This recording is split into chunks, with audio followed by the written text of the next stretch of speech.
मित्रांनो, आजपासून तुम्ही जे ठरवाल तेच होईल, पण त्यासाठी एक अट मात्र आहे आणि ती म्हणजे तुमचा निर्धार डळमळता कामा नये. आजचा संदेश खूप खास आहे.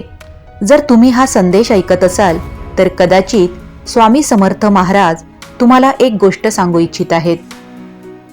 मित्रांनो, अनेक लोक इच्छा तर करतात पण विश्वास ठेवत नाहीत. अनेक लोक स्वप्न पाहतात पण त्यासाठी प्रयत्न करत नाहीत. आणि अनेक लोक सुरुवात तर करतात पण मध्येच हार मानतात. आणि म्हणून त्यांचे ठरवलेले कामे कधीच पूर्ण होत नाही. मित्रांनो, खूप वर्षापूर्वी एका गावात एक वृद्ध शिल्पकार राहत होता. त्याचे नाव कुणीच लक्षात ठेवले नाही, पण त्याची एक गोष्ट आजही लोक सांगतात आणि ती म्हणजे तो रोज मोठमोठे दगड फोडून सुंदर मूर्ती बनवत असे. एकदा त्याचा शिष्य म्हणाला, गुरुजी, तुम्ही एवढा मोठा दगड पाहून कसं ठरवता की यामधून कोणती मूर्ती बनणार आहे? शिल्पकार थोडा हसला आणि म्हणाला, मी मूर्ती बनवत नाही, मूर्ती आधीपासूनच त्या दगडात असते. मी फक्त नको असलेले भाग काढून टाकत असतो. शिष्याला काही समजले नाही. काही दिवसांनी गुरुजींनी एका मोठ्या दगडातून अतिशय सुंदर देवमूर्ती तयार केली. लोकांनी विचारले, हा चमत्कार कसा केला? तेव्हा शिल्पकार म्हणाला, मी चमत्कार केला नाही, मला सुरुवातीपासून माहीत होते की या दगडात मूर्ती आहे. मी फक्त माझ्या ठरवलेल्या ध्येयावर विश्वास ठेवला. मित्रांनो, आपले जीवन सुद्धा त्या दगडासारखे आहे. आपल्या आत यश आहे, आपल्या आत शक्ती आहे, आपल्या आत चमत्कार आहे. पण भीती, आळस, नकारात्मक विचार हे सर्व नको असलेले भाग आहेत. आणि जेव्हा आपण ते दूर करतो तेव्हा आपल्यातील खरी शक्ती बाहेर येत असते. मित्रांनो, आजपासून स्वतःला एक वचन द्या, मी जे ठरवेन ते पूर्ण करेन. लोक काय म्हणतात याची चिंता करू नका. परिस्थिती कशी आहे याकडे पाहू नका.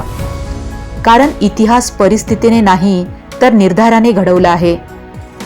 स्वामी समर्थांचा आशीर्वाद त्यालाच मिळतो मित्रांनो, जो स्वतःवर विश्वास ठेवत असतो. नशीब बदलण्याची वाट पाहू नका. निर्धार इतका मजबूत करा की नशिबालाच तुमच्या मागे यावे लागेल.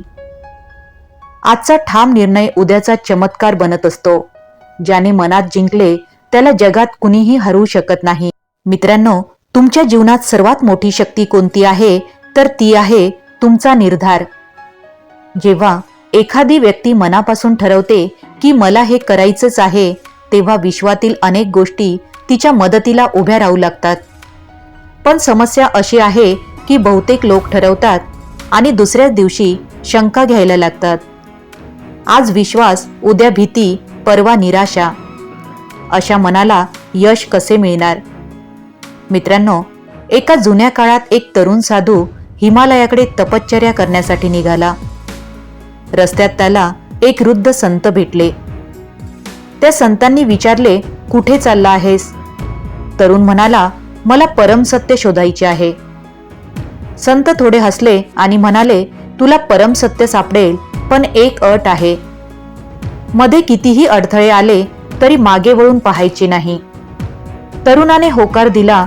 तो प्रवास सुरू झाला. पहिल्या दिवशी वादळ आले, दुसऱ्या दिवशी भूक लागली, तिसऱ्या दिवशी लोकांनी त्याची थट्टा केली. अनेक वेळा त्याच्या मनात आले, परत जाऊया, पण त्याने स्वतःला एकच वाक्य सांगितले होते आणि ते म्हणजे, मी ठरवलं आहे म्हणजे मी पोचणारच. आणि काही महिन्यानंतर तो आपल्या ध्येयापर्यंत पोचला. त्यावेळी त्याला समजले की त्याने पर्वत जिंकला नव्हता, तर त्याने स्वतःच्या मनाला जिंकले होते.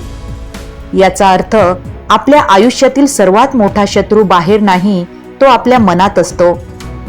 जो आवाज सतत सांगतो, तुझ्याकडून होणार नाही, तू अपयशी ठरशील, लोक काय म्हणतील.